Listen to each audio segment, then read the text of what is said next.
الشيطان الرجيم. بسم الله الرحمن الرحيم. أولئك عليهم صلوات من ربهم ورحمة وأولئك هم المهتدون.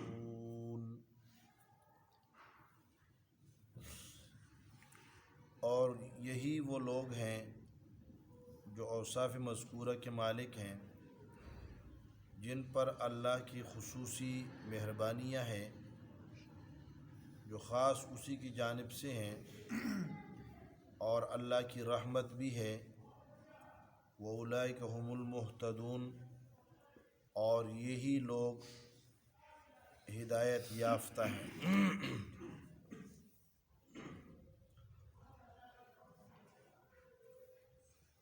گزشتہ آیات میں سورہ بقرہ کے آغاز میں 3 جماعتوں کا اجمالی ذکر تھا، 21 نمبر آیت تک۔ اس کے بعد دعوت عام تھی، پوری انسانیت کو توحید اور رسالت کی دعوت تھی، اور اس کے ساتھ ہی اگلے رکوع میں نفی تھی عبادت کی، ناری، نوری اور خاکی سے، کہ یہ عبادت کے لائق نہیں ہو سکتے۔ پھر اس کے بعد خطاب خاص تھا بنی اسرائیل کو۔ بنی اسرائیل کے خاص خطاب میں 12 امور کا اجمالی طور پہ ایک رکوع میں ذکر ہوا تھا، اور پھر یا بنی اسرائیل اذکروا آیت نمبر 46 سے تفصیلی تذکرہ ان کا شروع ہوا، اور 5 انواع ان میں 5 خطابات ان کو ہوئے، 5 انواع ان کے ذکر ہوئے۔ اس کے بعد ان کی طرف سے کچھ اعتراضات اور ان کے جوابات ذکر کیے گئے۔ 5 اعتراضات کیے انہوں نے، ان کا جواب ہوا، اور پھر یہ مسئلہ توحید کا آیت نمبر 124 تک چلا، 123 تک۔ 124 کے بعد سے مسئلہ رسالت کو شروع ہوا، تو مسئلہ رسالت پر بھی اعتراضات کا سلسلہ چل نکلا، اور ایک اعتراض یہ کیا گیا کہ ابراہیم علیہ السلام نے ہمارے لیے دعا کی ہے، اس لیے ہم اس نبی کو نہیں مانتے۔ دوسرا اعتراض یہ کیا کہ یعقوب علیہ السلام نے یہودیت کی یا نصرانیت کی وصیت کی ہے، اس لیے ہم اس نبی کو نہیں مانتے۔ تیسرا شبہ یہ کیا کہ ہمارے آباء و اجداد بڑے لوگ تھے، لہذا ہمیں کسی کی اتباع کی ضرورت نہیں ہے۔ چوتھا شبہ یہ کیا کہ حق دین نصرانیت یا عیسائیت ہے، یہودیت یا نصرانیت ہے۔ اور 5واں شبہ خانہ کعبہ کے متعلق بیت اللہ شریف کو قبلہ کیوں بنایا گیا، اور بیت المقدس سے رخ کیوں پھیرا گیا۔ ان تمام اشکالات کے جوابات آتے رہے۔ پھر جب اشکالات اور اعتراضات کے جوابات اور یہ بحث چلی، تو مسلمان ذہنی طور پہ ایک پریشانی کا شکار ہوا، تو اس پریشانی کا علاج بتلاتے ہوئے اللہ نے کہا کہ مجھے 5 امور کی تلقین کی۔ نمبر 1 ذکر، نمبر 2 شکر، نمبر 3 صبر، نمبر 4 نماز، اور نمبر 5 تعظیم و تکریم اہل اللہ اور مقربین الہی، جن میں اعلیٰ درجہ ہے وہ کس کا ہے؟ وہ شہداء کا ہے۔ پھر جب یہ مسئلہ بیان ہوا کہ شہادت تب آئے گی جب کیا ہے، مشرکین کے ساتھ اور منافقین کے ساتھ اور اہل کتاب کے ساتھ مخالفت آ گئی ہے، اب لڑائیاں ہوں گی، اس میں لوگ شہادت کے درجے پہ فائز ہوں گے تو ان کا احترام و اکرام کرنا ہے۔ پھر یہ اطلاع دی گئی کہ شہادت جیسی اور جان نثاری اور جان کی قربانیاں بھی پیش کرنی پڑیں گی، اس کے ساتھ ساتھ کچھ اور جو ہے امتحانات کا بھی تذکرہ ہوا۔ ان امتحانات میں خوف، بھوک، مالوں کی کمی، جانوں کی کمی اور ثمرات، میووں اور پھلوں کی کمی کا تذکرہ ہوا۔ پھر فرمایا تو ایک مواضع صبر کہاں کہاں کرنا ہے۔ دوسرا فرمایا الذین اذا اصابتہم میں مسلمانوں کی اور صابرین کی اوصاف کا ذکر ہوا کہ صابرین مصیبت کی حالت میں رجوع الی اللہ اور اقرار عبودیت اور اقرار عاجزی اور بندگی کرتے ہیں۔ تو آج کی آیت میں ان کا صلہ اور ان کا انعام ذکر کیا جا رہا ہے، یعنی گویا پہلی آیت نمبر 155 میں مواضع صبر کا ذکر تھا، اور آیت نمبر 56 میں صابرین کے رویے کا ذکر تھا، اور آیت نمبر 57 میں صابرین کے جزا اور انعام کا ذکر ہے۔ اولئک علیہم صلوات من ربہم ورحمہ، یہی وہ لوگ ہیں جن پر صلوات ہے۔ صلوات یہ صلاۃ کی جمع ہے۔ صلاۃ کا اصل معنی ہے رحمت، دعا۔ صلاۃ کا معنی کیا ہے؟ دعا، مانگنا۔ لیکن صلاۃ کی نسبت جب اللہ کی طرف ہوتی ہے تو پھر اس کے معنی بدل جاتے ہیں۔ اس کے معنی ہوتے ہیں رحمت، برکت، مغفرت۔ تو اولئک علیہم صلوات، ان لوگوں پر اللہ کی بہت سی رحمتیں ہیں۔ یہ جمع کا صیغہ لے کر آئے، کیونکہ انواع رحمت جو ہے وہ بہت ہیں، ایک قسم کی رحمت نہیں ہے۔ اللہ کی رحمتیں وہ بے پایاں ہیں، بے شمار ہے، تو اس لیے جمع کا صیغہ لے کر آئے صلوات۔ اور لفظ صلوات میں ایک خاص اشارہ ہے کہ انبیاء کرام پر جو اللہ رب العالمین کی رحمت نازل ہوتی ہے ان کو صلوات کہتے ہیں۔ اللہم صلی علی محمد، اسی طرح صلوات اللہ علی الانبیاء، اللہ کے نبیوں پر اللہ کی رحمتیں نازل ہوں، تو وہ ایک بہت خصوصی اور خاص قسم کی رحمتیں ہوتی ہیں۔ تو یہاں اشارہ اس طرف بات کی طرف ہے کہ مصیبت پر جو انعام ملے گا وہ انعام ان انعامات کے مشابہ ہوگا جو حضرات انبیاء کرام علیہم التسلیمات کو ملتا ہے۔ اس لیے مصیبت زدہ جو ہے وہ پریشان ہو جاتا ہے۔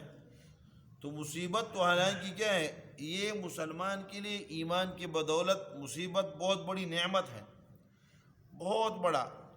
اور ایک صوفیہ کرام ایک بات کرتے ہیں، وہ کہتے ہیں ایلام الحبیب الذ من انعامہ، ایلام الحبیب الذ من انعامہ، جس سے آپ کو محبت ہو جائے، جس کے ساتھ آپ کی دوستی ہے اور جس کے ساتھ آپ کا عشق ہے، آپ جو ہے نا اس پر فریفتہ ہے اور گہرا دلی تعلق ہے اس کے ساتھ، تو اس کی طرف سے کبھی کبھی وہ محبت میں آپ سے پیار کرتا ہے، لیکن کبھی کبھی محبت میں چونٹی بھی کاٹتا ہے، کبھی چک بھی کاٹ دیتا ہے۔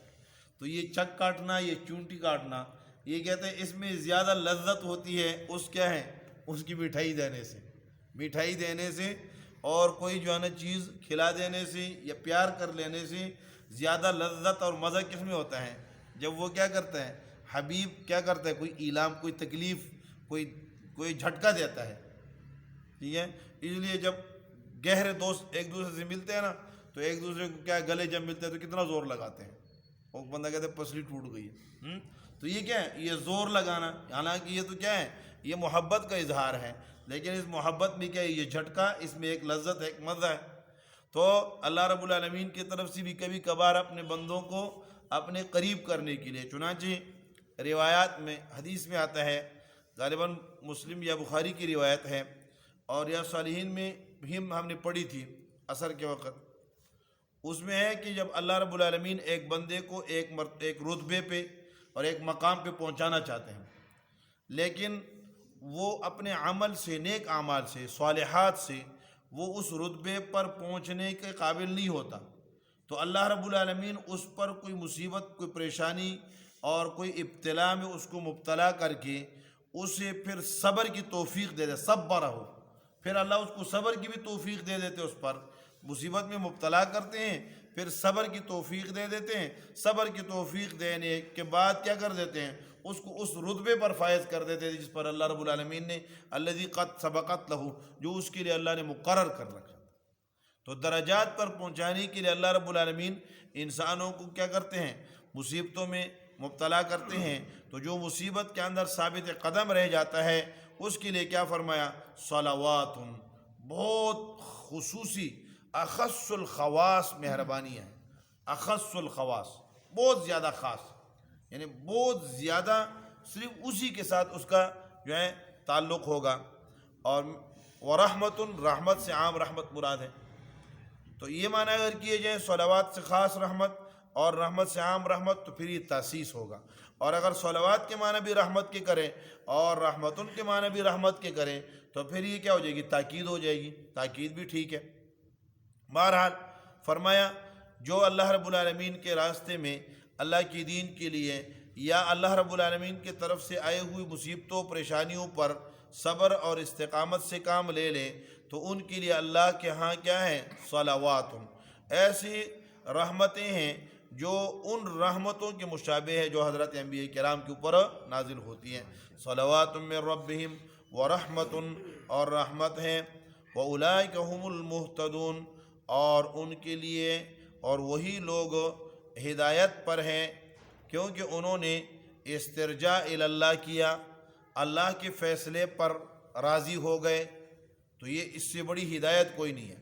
مصیبت آئی، پریشانی آئی اور بندہ کیا ہو گیا، پریشانی میں پھسل گیا، تنگی آئی اس میں پھسل گیا، تنگ دستی آئی، بھوک افلاس آیا اس میں مرزائی ہو گیا، کسی کیا غیر کے پاس چلا گیا، او بھائی مجھے بڑی تنگی ہو گئی ہے، کیا کروں، مرتا کیا نہ کرتا، بھائی مر جاؤ لیکن ایمان اور عقیدہ بچا لو۔ جو بھوک سے، افلاس سے، تنگ دستی سے، غربت سے، کچھ ناداری سے مر گیا، ایمان ساتھ لے گیا، وہ کامیاب ہو گیا۔ جو ساری دنیا کی دولتیں جمع کر کے ایمان کے بغیر چلا گیا، وہ غرق ہو گیا۔ اس لیے فرمایا اولئک علیہم واولئک هم المہتدون، تو یہ ہدایت پر ہیں۔ حضرت معاذ رضی اللہ تعالیٰ عنہ کو رسول اللہ صلی اللہ علیہ وسلم مبارک نے ایک تعزیتی پیغام بھیجا، ان کا بیٹا فوت ہو گیا تھا، تو ان کو لکھا، اللہ اکبر، قبضہ منک، اللہ نے آپ کو، آپ کا بیٹا آپ سے لے لیا ہے اور آپ کو مصیبت میں مبتلا کر دیا ہے، لیکن آپ کے لیے بہت خیر کثیر اللہ نے رکھا ہے۔ وہ کیا ہے؟ صلوات، رحمت اور ہدایت۔ صلوات، رحمت اور ہدایت ہے۔ ان احتسبت، اگر آپ نے اس مصیبت کو اللہ کی رضا کے لیے برداشت کر لیا، آپ نے اگر اللہ کی رضا کے لیے اس کو برداشت کر لیا تو پھر آپ کے لیے اللہ نے بہت بڑا انعام رکھا ہے۔ وہ انعام کیا ہے؟ صلوات ہے، رحمت ہے اور ہدایت ہے۔ حضرت عمر رضی اللہ عنہ فرماتے تھے، نعم العدلان والعلاوہ، نعم العدلان والعلاوہ۔ عدلان، عدل کہتے ہیں یہ جو جانور کے اوپر جب بوجھ لاتے ہیں تو اس کے ایک طرف وہ ہوتا ہے، اس کو کیا گون کہتے ہیں، اور دوسری طرف دوسرا گون ہوتا ہے، اور اس کے کچھ چیز اگر اضافی ہو جائے تو وہ اس کے درمیان میں رکھ دیتے ہیں، تو عدلان کہتے ہیں ادھر ادھر والے کے جو گون ہے، کیا کہتے ہیں اس کو، وزن جو ہوتا ہے، کجاوا تو خیر نہیں، کجاوا تو پوری چیز کو کہتے ہیں نا جو اونٹ کے اوپر رکھا جاتا ہے، یہ جو آس پاس ہے، جو ہم پشتوں میں اس کو گندے کہتے ہیں، ہاں وہ تو ہم کہتے ہیں نا، وہ بار اور انڈے غندے وہ تو ہماری زبان میں ہے، اب ان کی زبان میں کیا ہوگا؟ دونوں طرف وزن. ہاں تو وہ جو اس کا جو اونٹ کے اوپر رکھے یا گھوڑے کے اوپر رکھے یا گدھے کے اوپر سامان لا دیں، اس کی ادھر ادھر جو حصے ہوتے ہیں، ہاں پارٹ ہوتے ہیں، ان کو کیا کہتے ہیں؟ عدلان کہتے ہیں. اور جو درمیان میں اس کے اوپر رکھا جائے تو حضرت عمر رضی اللہ عنہ نے فرمایا کہ صلوات اور رحمت یہ عدلان ہے ادھر ادھر، اور ہدایت جو ہے یہ اوپر اضافی چیز ہے. ہدایت کیا ہے؟ یہ اضافی چیز ہے. تو فرمایا یہ بھی بہترین ہے اور وہ بھی بہترین ہے. اسی طرح آپ علیہ الصلوۃ والسلام نے بہت ساری روایات کے اندر انا للہ و انا الیہ راجعون پڑھنے کی فضیلت بیان فرمائی ہے. فرمایا ایک آدمی کو ایک مصیبت سال ہا پہلے گزری، سال ہا پہلے، اللہ اکبر، اللہ کی ذات کیسی کریم ہے، کیسی مہربان ہے. سال ہا پہلے آپ پر کوئی مصیبت گزری، سال ہا بعد آپ کو یاد آئی کہ یہ مصیبت میرے اوپر گزری تھی، اور آپ نے اس وقت بھی کہہ دیا انا للہ و انا الیہ راجعون. حدیث میں آتا ہے کہ اس وقت بھی آپ کو اتنا ہی اجر ملے گا جتنا آپ کو اس دن ملا. اگر آپ کو 20 سال پہلے والدہ فوت ہوئی ہے کسی کی، اور اس نے والدہ کی وفات پر کہہ دیا انا للہ و انا الیہ راجعون، اور 20 سال بعد اس کو یاد آیا کہ یار اس دن جس دن میری والدہ فوت ہوئی تھی وہ کتنا دکھ والا، کتنا درد والا دن تھا، اور پھر اس نے کہہ دیا انا للہ و انا الیہ راجعون، تو جتنا انعام اور اجر اس دن لکھا جاتا ہے اتنا ہی اجر آج بھی لکھ دیا جائے. یہ اللہ رب العالمین کی ذات بڑی مہربان ہے. تو فرمایا اسی طرح آپ علیہ الصلوۃ والسلام نے تعلیم دی. فرمایا کہ جب تمہارے پر کوئی مصیبت آئے تو تم کو انا للہ و انا الیہ راجعون، اللہم اخلفنی خیرا منہ، اللہم اخلفنی خیرا منہ، اللہم اجعل خلیفتی فی اہلی و مالی واخلفنی خیرا منہا. جس مصیبت کے اندر آپ مبتلا ہو جائیں تو کہیں انا للہ و انا الیہ راجعون پڑھیں، اس کے بعد یہ دعا پڑھیں اللہم اجعل خلیفتی فی اہلی و مالی واخلفنی خیرا منہا. اے اللہ آپ میرے نائب بن جائیں میرے مال میرے اہل میں، اور جو مصیبت جو چیز مجھ سے تلف ہو گئی ہے یا اللہ اس سے بہتر مجھے عطا فرما دے. تو فرمایا اللہ رب العالمین اس سے بہتر عطا فرما دیتے.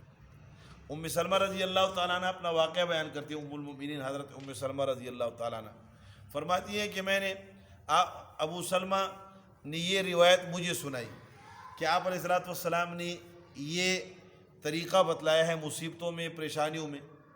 تو اچھے شوہر وہی ہوتے ہیں جو گھر میں مسجد میں استاد سے سنیں اور گھر میں جا کے گھر والوں کے ساتھ اس کی کیا کرتے ہیں، اس کا تکرار کر لیں، اس کی ریویژن کر لیں کہ آج ہم نے یہ بات سنی ہے، آج ہم نے یہ بات سنی ہے، تو یاد بھی ہو جاتی ہیں.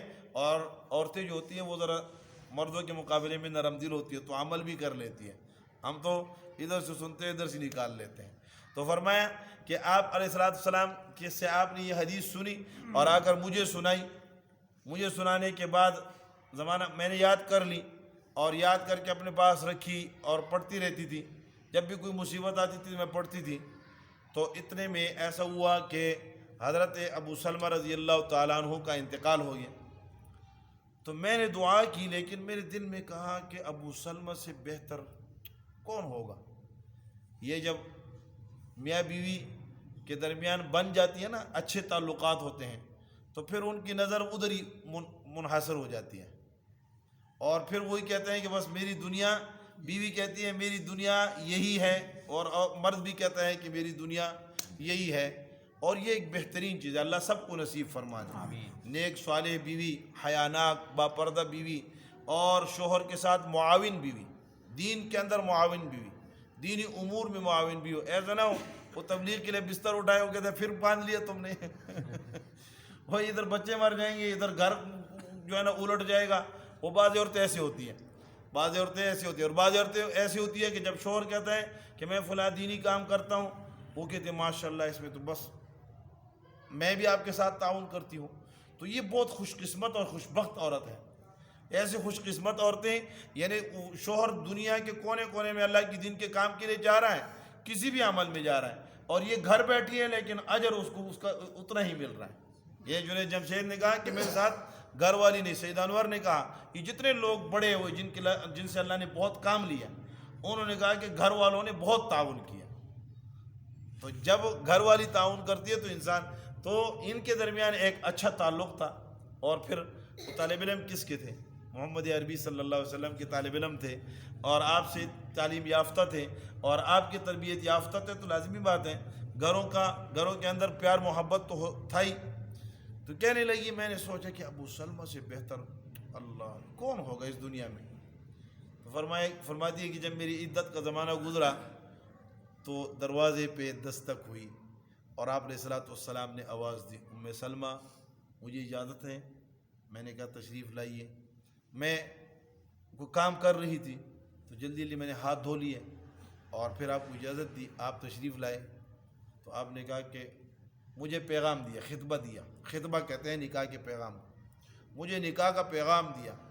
تو مجھے سمجھ آئی کہ اللہ میری دعا قبول ہو گئی، اللہ نے مجھے ابو سلمہ سے زیادہ بہتر دے دیا، وَاخْلُفْنِي خَيْرًا مِنْهَا، ابو سلمہ سے زیادہ بہتر اللہ رب العالمین نے مجھے محمد عربی صلی اللہ علیہ وسلم عطا فرما دیے۔ تو مصیبتیں پریشانیاں آئیں، اس میں انسان کیا کرے؟ اللہ رب العالمین کی طرف رجوع رہے، دعا مانگتا رہے، انشاءاللہ اللہ اس مصیبت سے انسان کو، مصیبتیں ہمیں مسلمانوں کے لیے، مسلمان کے امتحانات اللہ تعالیٰ لیتے نہیں ہیں، بس دیکھتے ہیں کہ مسلمان تیار ہے امتحان کے لیے کہ نہیں۔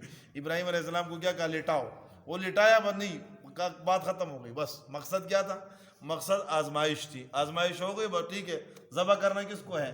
ذبح تو مینڈے کو کرنا ہے، بیٹے کو تو امتحان کے لیے لٹایا تھا، اور امتحان لیا نہیں۔ اس لیے دین کے لیے جب کوئی امتحان آئے تو اللہ تعالیٰ وہ امتحان لیتے نہیں ہے، بلکہ اس کے بہتر بہت اس سے کئی گنا زیادہ انسان کو دے دیتے ہیں۔ دینی امور پہ جب آپ ڈٹیں گے، کھڑے ہوں گے، اور آپ پر کوئی مصیبت آئے گی، آپ کہتے ہیں بعض وقت انسان کہتا ہے کہ یار اگر میں جو ہے نا یہ اسلامی اصول ہے اس کو فالو کروں گا تو اس کے نتیجے میں شاید میری آمدنی کم ہو جائے، مجھے جو ہے نا فائدہ کم ہو جائے، مجھے نقصان ہو جائے، تو اس سوچ سے بندہ کیا ہو جاتا ہے؟ پیچھے ہٹ جاتا ہے۔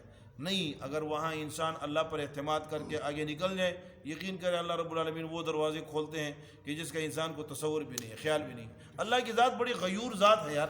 بندہ اللہ کے دین پہ غیرت کر جائے، اللہ کے حکم پہ غیرت کر جائے، اللہ کے قانون پہ غیرت کر جائے، اور اللہ اسے بے سر و سامان چھوڑ دے، ایسا نہیں ہوگا۔ اللہ رب العالمین معاون بنتے ہیں۔ تو فرمایا اولئک علیہم واولئک هم المہتدون، ان کو ہدایت بھی ملی ہوئی ہے کہ ان کو اللہ رب العالمین، ایک حدیث مبارکہ میں آتا ہے کہ من لم يرضى بقضائي ولم يقنع على عطائي ولم يصبر على بلائي فليطلب ربا سوائي، دھمکی ہے گویا کہ اللہ کی طرف سے، جو میرے قضا، میرے فیصلوں پہ راضی نہیں ہوتا، جو میرے دیے پہ راضی نہیں ہوتا، صبر نہیں کرتا، اور جو میری مصیبت کے اندر امتحان ابتلا میں صبر نہیں کرتا، تو فلیطلب ربا سوائی، پھر وہ چلا جائے کہیں اور اپنے لیے رب تلاش کر لیں، مجھے اپنا رب ہی نہ مانے۔ وہ اللہ کی دھمکی ہے۔ اس لیے مصیبتوں میں، پریشانیوں میں، آلام میں ہماری توجہ ساری کی ساری اللہ رب العالمین کی طرف رہے۔ اللہ ہمیں عمل کرنے کی توفیق نصیب فرمائے۔ اللهم صل وسلم على سيدنا ومولانا محمد وعلى آله وأصحابه وبارك وسلم تسليما كثيرا كثيرا. ربنا تقبل منا إنك أنت السميع العليم وتب علينا يا مولانا إنك أنت التواب الرحيم. اللهم اهدنا واهد بنا واجعلنا سببا لمن اهتدى. اللهم إنا نسألك علما نافعا وعملا متقبلا ورزقا حلالا طيبا واسعا وشفاء من كل داء. اللهم آنس وحشتنا في قبورنا بالقرآن العظيم. اللهم ارحمنا بالقرآن العظيم. اللهم اجعله لنا إماما ونورا وهدى ورحمة. اللهم ذكرنا منه ما نسينا وعلمنا منه ما جهلنا وارزقنا تلاوته آناء الليل وآناء النهار واجعله لنا حجة يا رب العالمين. صلى الله تعالى على النبي الكريم وعلى آله وصحبه.